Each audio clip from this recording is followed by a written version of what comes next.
Copa America শুরুর এক মাস আগে ২৯ জনের স্কোয়াড দিয়েছেন আর্জেন্টিনা জাতীয় দলের কোচ লিওনেল স্কালোনি। মহাদেশীয় এই টুর্নামেন্টের আগে সংখ্যাটা ২৬-এ নামিয়ে আনবেন তিনি। তার ঘোষিত দলে সবচেয়ে বড় চমক বাদ পড়েছেন দিবালা। ইনজুরিমুক্ত হয়ে পুরোপুরি ফিট হওয়ার পরেও রোমার এই তারকা ফুটবলারকে স্কোয়াডে না রাখায় সামাজিক যোগাযোগ মাধ্যমে চলছে আলোচনা। আর্জেন্টাইন গণমাধ্যম টিওয়াইসি স্পোর্টস তাদের এক প্রতিবেদনে বলছে, শিরোপা ধরে রাখার মিশনে স্কালোনির পরিকল্পনায় দিবালা না থাকার ইঙ্গিত হতে পারে এটি।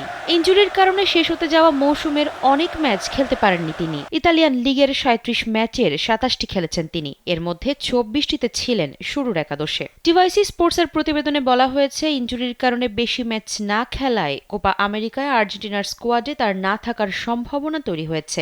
১ মিনিটে নগদ ইসলামিক অ্যাকাউন্ট খুলতে ডায়াল করুন *167#।